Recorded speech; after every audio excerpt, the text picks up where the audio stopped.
ಬಂಡಿ.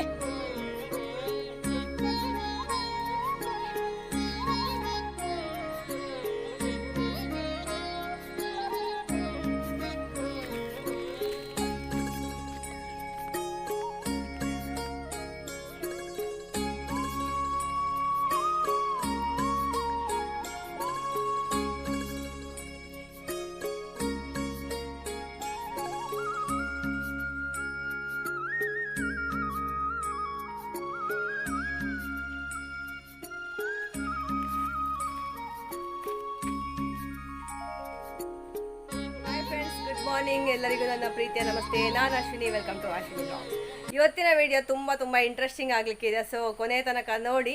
ಇವತ್ತಿನ ರೆಸಿಪಿ ಏನಂತ ಗೊತ್ತಾಗಬೇಕಾದ್ರೆ ಸಹ ಕೊನೆ ತನಕ ನೋಡಿ ಆಯಿತು. ಯಾವ ಊರಲ್ಲಿ ಯಾವ ರಾಜ್ಯದಲ್ಲಿ ಇದ್ದೇವೆ, ಏನು ಐಟಮ್ ಮಾಡ್ತಾ ಇದ್ದೇವೆ, ನಮ್ಮ ಆ್ಯಕ್ಟಿವಿಟೀಸ್ ಅಂತ ಗೊತ್ತಾಗಬೇಕಾದ್ರೆ ಕೊನೆ ತನಕ ನೋಡಿ, ಸಪೋರ್ಟ್ ಮಾಡಿ.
ಫ್ರೆಂಡ್ಸ್, ನಂದು ಇವತ್ತಿದ್ದು ಡೀಪ್ ಕ್ಲೀನಿಂಗ್ ಎಲ್ಲ ಆಗಿ ಎಲ್ಲ ಕಡೆ ಸಾಗೋದಿಲ್ಲ, ತಿಂಗಳಿಗೆ ಒಂದು ಸರ್ತಿ ಎಲ್ಲ ಕಡೆ ಸಿಗ್ತದೆ ಕ್ಲೀನ್ ಮಾಡಲಿಕ್ಕೆ.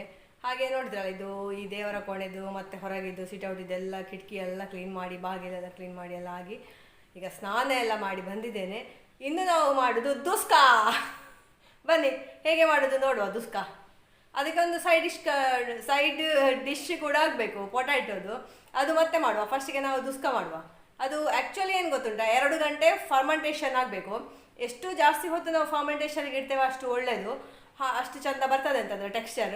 ಸೊ ನೋಡು, ನಾನು ಆಗಲೇ ಕಡ್ದೆಲ್ಲ ಇಟ್ಟಿದ್ದೇನೆ. ನಾನು 4 ಗಂಟೆ ಹೊತ್ತು ಸೋಪ್ ಮಾಡಬೇಕು. ಅಕ್ಕಿ, ಕಡಲೆ ಮತ್ತು ಉದ್ದಿನಬೇಳೆ, ಕಡಲೆಬೇಳೆ, ಉದ್ದಿನಬೇಳೆ, ಅಕ್ಕಿ ಈಕ್ವಲ್ ರೇಷಿಯೋಲ್ಲಿ ತಗೊಂಡು ಅದನ್ನು 4 ಗಂಟೆ ಸೋಪ್ ಮಾಡಿ, ಆಮೇಲೆ ನೈಸಾಗಿ ಗ್ರೈಂಡ್ ಮಾಡಿ ಮತ್ತು ಫರ್ಮೆಂಟೇಷನ್ಗೆ ಇಡಬೇಕು. 4 ಗಂಟೆ ಮಿನಿಮಮ್ ಆದರೂ ಇಡಬೇಕು ನಾವು. ಸೊ ಈಗ ಅದನ್ನು ಮಾಡುವ ದುಸ್ಕ. ಬನ್ನಿ ನೋಡಿ, ಬ್ಯಾಟರ್ ರೆಡಿಯಾಗಿದೆ.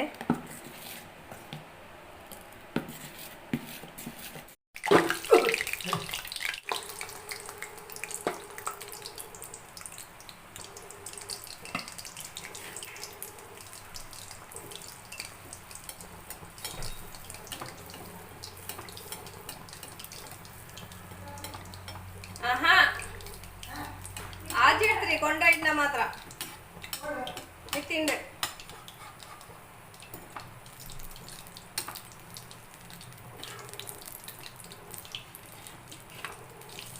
ಇದನ್ನುಂಟಲ್ಲ, ಒಂದು ಬದಿಗೆ ಸರಿ ಎಣ್ಣೆ ಹಾಕಿ 2 ಬದಿ ಸಹ ಸರಿ ಅದು ಬೇಯಬೇಕು. ಬೆಂದ ನಂತರ ಅದನ್ನು ಮಗುಚಿ ಹಾಕಬೇಕಾಯ್ತಾ. ಫಸ್ಟಿಗೆ ನಾವು ಮಗುಚಿ ಹಾಕಿದರೆ ಅದರ ಹಿಟ್ಟೆಲ್ಲ ರಟ್ತದೆ. ಮೇಲ್ಗಡೆ ಸಹ ಸರಿ ಬೇಯಬೇಕು. ಸ್ವಲ್ಪ ದಪ್ಪ ಇರ್ತದೆ. ಮತ್ತು ನಂದು ಸಣ್ಣ ಬಾಣಲೆ ಆದ ಕಾರಣ ನಾನು ಒಂದೊಂದು ಹಾಕಿದ್ದು. ದೊಡ್ಡ ಬಾಣಲೆ ಆದರೆ ಒಂದು 3-4 ಎಲ್ಲ ಒಟ್ಟಿಗೆ ಮಾಡ್ಬೋದು. ಒಂಥರ ಶಾಲೋ ಫ್ರೈ ಮಾಡಿದ ಹಾಗೆ ಮಾಡಿದರೆ ಆಯಿತು, ಡೀಪ್ ಫ್ರೈ ಅಲ್ಲ ಅದು. ಕಾದಾಗುವಾಗ ಅದು ಗೋಲ್ಡನ್ ಬ್ರೌನ್ ಕಲರ್ ಆಗಿ ಚಂದ ಬಂದಿನ ಹಾಗೆ ಕಾಣ್ತದೆ. ಆಗ ನಾವು ತೆಗೆದ್ರೆ ಆಯ್ತು ಅದನ್ನು.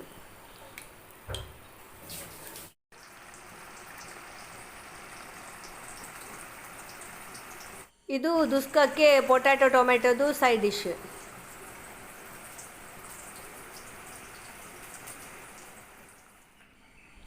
ನೋಡಿ, ಸುಂದರವಾದ ಹೆಲ್ದಿಯಾದ ದುಸ್ಕ ಸವಿಯಲು ಸಿದ್ಧವಾಗಿದೆ.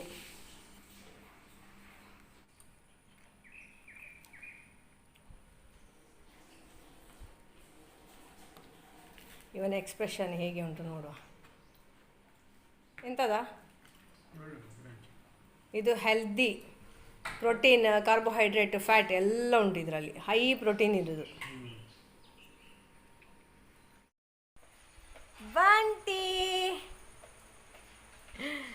ಬಂಟಿಯನ್ನು ಕಟ್ಟಿದ್ದು ಹೌದು ಅಂತ ಇಲ್ಲಿ ಇಡೀ ನಾನು ನೋಡಿ ಇವತ್ತು ಫುಲ್ಲು ಕ್ಲೀನ್ ಮಾಡಿದ್ದೇನೆ. ಇವನು ಒಂದೇ ಒಂದು ರೋಮಲ್ಲಿ ಇವತ್ತು ಮಾತ್ರ ನನಗೆ ಸಾಕಾಯ್ತಾಯ್ತಾ. ಬೆಳಿಗ್ಗಿನಿಂದ ಫುಲ್ಲು ಬಿಸಿ ಬಿಸಿ ಬಿಸಿ ಬಿಸಿ ಬಿಸಿ ನಿಂತು ಸಾಕಾಯ್ತು. ಇನ್ನೂ ಸಹ ನನ್ನ ಕಿಚನ್ ಫುಲ್ಲು ಇಡೀ ಗಲೀಜುಂಟು. ಕಿಚನ್ ಕ್ಲೀನ್ ಮಾಡಬೇಕಷ್ಟೇ ನಾನು. ಬಾಕಿದೆಲ್ಲ ಆಯಿತು ಕ್ಲೀನ್ ಮಾಡಿ, ಮನೆಯದ್ದೆಲ್ಲ ಕ್ಲೀನಿಂಗ್ ಕೆಲಸ ಎಲ್ಲ ಆಯಿತು. ಈಗ ನೋಡಿ ಹಾಲು ಕರಲಿಕ್ಕೆ ಹೊರಟಿದ್ದೆ. 4 ಗಂಟೆ ಆಯಿತು. ಸ್ವಲ್ಪ ಹೊತ್ತು ಮಲಗಿದ್ದೆ. ಅದು ರೆಸಿಪಿ ಮಾಡಿ ಆದಮೇಲೆ ನನಗೆ ನಿಂತು ನನಗೆ ಕಾಲೆಲ್ಲ ನೋವಾಗಲಿಕ್ಕೆ ಸ್ಟಾರ್ಟ್ ಆಯಿತು. ಹಾಗೆ ಮತ್ತೆ ಸ್ವಲ್ಪ ಹೊತ್ತು ಮಲಗಿದೆ. 1/4 ಗಂಟೆ ಮಲಗೋ ಹೇಳಿ ಏಳಲಿಕ್ಕೆ ಮನಸ್ಸು ಬರಲಿಲ್ಲ ಅಂತ. ಆದರೆ ಹಾಲು ಕರಿಬೇಕಲ್ಲ, ಹಾಗೆ ಮತ್ತೀಗ ಎದ್ದುಕೊಂಡು ಬಂದಿದ್ದೆ. ನನಗೆ ಸಾಕಾಗಿದೆ ಇವತ್ತು. ಫುಲ್ ಟಯರ್ಡ್ ನಾನು. ಬಂಗಾರ ನಮ್ಮ ಉಂಡು ವೃದ್ಧಿ ಒಳ್ಳೆ ಐಕ್ಯನ ಕಡೆ ಒಳೆತ್ನಾ ಮುಜೆ ಮುಕ್ಕಾಲ ನಾಗ ಓಡೆ ಮಾತಾಳು. ಏ ವೃದ್ಧಿ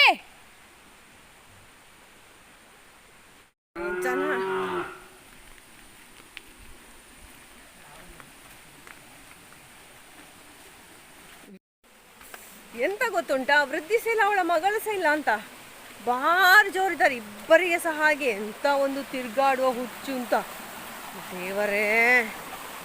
ತೋಟಕ್ಕೆ ಯಾರ್ಯಾರ ತೋಟಕ್ಕೆ ಹೋಗಿ ನನಗೆ ಬೈಗಳು ತಿನ್ನಿಸುದು ಹೇಳಿದರೆ ಇದೇ ಆಯ್ತು. ಇವರು ಈ ದೆಸೆಯಿಂದ ಉಂಟಲ್ಲ, ನನಗೆ ಯಾವಾಗ ನೋಡಿದರೆ ಸಹ ಬೈಗಳು.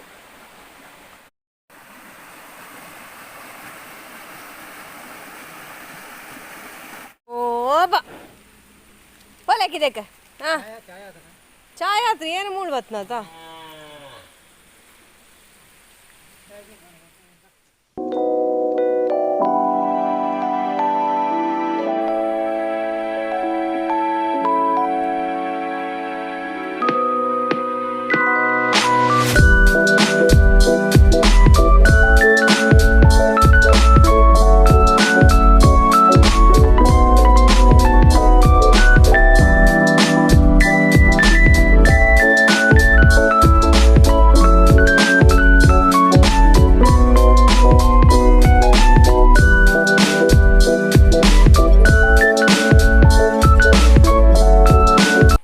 ಇದೆಂತ ಗೊತ್ತುಂಟಾ, ಎಷ್ಟು ಚಂದ ಹೂ ನೋಡಿ. ಇದೆಲ್ಲ ಇಲ್ಲೆಲ್ಲ ನೆಟ್ಟಿದೆ ಅಂತ. ನಮ್ಮ ಹಸುಗಳು ಹೋರಿಗಳೆಲ್ಲ ಇಲ್ಲಿಂದ ಹೋಗಿ ಉಂಟಲ್ಲ, ಎಲ್ಲ ಪುಡಿ ಪುಡಿ ಮಾಡಿದೆ. ಅದಕ್ಕೆ ಇವತ್ತು ನನ್ನ ಪ್ಲ್ಯಾನ್ ಅಂತ ಹೇಳಿದರೆ ಇದನ್ನೆಲ್ಲ ಕೊಂಡೋಗಿ ಟ್ಯಾರಸಲ್ಲಿ ಹಾಕುವ ಅಂತ ಇದ್ದೇನೆ. ನಮ್ಮ ಜಿಮ್ ಆಗಿದಲ್ಲ ಅಲ್ಲಿ ಒಂದು, ಸೊ ಅಲ್ಲಿ ಇದನ್ನು ನೆಡುವ ಪ್ಲ್ಯಾನ್. ಹಾಗೆ ಒಂದು ಸಣ್ಣ ಗಾರ್ಡನ್ ಹಾಗೆ ಅಲ್ಲಿ ಮಾಡಿ ನೋಡುವ. ಫಸ್ಟಿಗೆ ಎಷ್ಟು ಸಾಕು, ಇದು ಹೇಗೆ ಆಗ್ತದೆ ನೋಡುವ. ಶಂಖ ಹೂ ಇದೆಲ್ಲ ಮಾಡಿದ್ದೇನೆ. ಶಂಖ ಹೂ ಉಂಟಲ್ಲ ನಮ್ಮ ಹಸುಗಳಿಗೆ ಭಾರಿ ಇಷ್ಟ ಅಂತ, ಅದನ್ನೇ ತಿನ್ನೋದು ಬಂದು ನೋಡಿ. ಇಲ್ಲಿ ಆಗಲಿಕ್ಕೆ ಬಿಡೋದಿಲ್ಲ ಹೂ. ಅದಕ್ಕೆ ಅದರ ಮೇಲೆ ಹಾಕಿ ನೋಡ್ತೇನೆ. ಒಂದು ತುಳಸಿ ಗಿಡ ಸಹ ಉಂಟು ನೋಡಿ. ಇದು ಬೆಳೆದ್ರೆಲ್ಲ ಚೆಂದ ಆಗ್ತದೆ. ಇದನ್ನೆಲ್ಲ ಮೇಲೆ ಇಡ್ತೇನೆ ನಾನು.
ಕುಚು ಕುಚು ಕುಚು ಕುಚು ಕುಚು ಕುಚು ವೇದ್ಯೋ ವೈದ್ಯ ಸದಾ ಯೋಗಿ ವೀರಃ ಮಾನವೋ ಮಧುಭವತೀಂದ್ರಿಯೋ ಮಹಾಮಾಯೋ ಮಹೋತ್ಸಾಹೋ ಮಹಾಬಲಃ. ಫ್ರೆಂಡ್ಸ್, ಇದೊಂದು ವಿಷ್ಣು ಸಹಸ್ರನಾಮದ 4 ಶ್ಲೋಕಗಳು. ಇದನ್ನು ಹೇಳುವುದರಿಂದ ನಮ್ಮಲ್ಲಿರುವಂತಹ ಆಲಸ್ಯ, ಸೋಮಾರಿತನ, ಬೇಸರ, ಜಿಗುಪ್ಸೆ, ತೂಕಡಿಸುವುದು, ಕೆಲಸ ಮಾಡಲಿಕ್ಕೆ ಇಂಟ್ರೆಸ್ಟ್ ಇಲ್ಲದ ಆಗುವುದು, ಇಂತಹದ್ದೆಲ್ಲ ನಿವಾರಣೆ ಆಗ್ತದಂತೆ. ಅದಕ್ಕೆ ನಾನು ಮಲಗುವಾಗ ಇದನ್ನು ಹೇಳಿ ಮಲಗುದು, ಬೆಳಿಗ್ಗೆ ಏಳುವಾಗ ಒಳ್ಳೆ ಮೂಡಲ್ಲಿ ಏಳಬೇಕು ಅಂತ ಹೇಳಿ. ಹಾಗೆಯೇ ನೀವು ಕೂಡ ಒಂದು ಪುಸ್ತಕವೇ ಇದೆ, ವಿಷ್ಣು ಸಹಸ್ರನಾಮದ ವಿವಿಧ ಸ್ತೋತ್ರಗಳನ್ನು ಓದುವುದರಿಂದ ಏನೆಲ್ಲ ಲಾಭ ಉಂಟು ಅಂತ. ಹಾಗೆ ಇದು ಅರಳು ಮಲ್ಲಿಗೆ ಪಾರ್ಥಸಾರಥಿ ಅವರು ಬರೆದಂತಹ ಪುಸ್ತಕ. ಸೊ ಅದೊಂದು ಉಪನಯನದಲ್ಲಿ ಸಿಕ್ಕಿದೆ, ಹಾಗೆ ಅದನ್ನು ನಾನು ಓದ್ತಾ ಇದ್ದೆ. ಹಾಗೆ ನೀವು ಕೂಡ ಹಾಗೆ ನಿಮ್ಮ ಜೀವನಕ್ಕೆ ಅನುಕೂಲ ಆಗುವಂತಹ ಶ್ಲೋಕಗಳನ್ನೆಲ್ಲ ಓದಿಕೊಂಡು ರಾತ್ರಿ ಮಲಗುವಾಗ ಯಾವುದೇ ಕೆಟ್ಟ ಕನಸುಗಳು ಬೀಳದೇ ಇರಲಿ, ನಾಳೆ ದಿನ ಶುಭಕರವಾಗಿರಲಿ, ಒಳ್ಳೆಯ ಒಂದು ಲವಲವಿಕೆಯಿಂದ ದಿನ ಆರಂಭಿಸೋಣ ನಾವೆಲ್ಲರೂ ಅಂತ ಹೇಳ್ತಾ, ಇವತ್ತಿನ ವ್ಲಾಗ್ ನಿಮ್ಗೆಲ್ಲರಿಗೂ ಇಷ್ಟ ಆಗಿದೆ ಅಂತ ಅಂದ್ಕೊಂಡಿದ್ದೇನೆ. ಇಷ್ಟ ಆಗಿದ್ರೆ ಪ್ಲೀಸ್ ಲೈಕ್ ಮಾಡಿ, ಶೇರ್ ಮಾಡಿ, ಕಾಮೆಂಟ್ ಮಾಡಿ. ಹಾಗೆ ಫಸ್ಟ್ ಟೈಮ್ ನೀವು ನೋಡೋರಾಗಿದ್ದರೆ ಸಬ್ಸ್ಕ್ರೈಬ್ ಮಾಡಿ, ಸಪೋರ್ಟ್ ಮಾಡಿ. Thank you for watching. Take care. Good night. Bye bye. ಧನ್ಯವಾದಗಳು.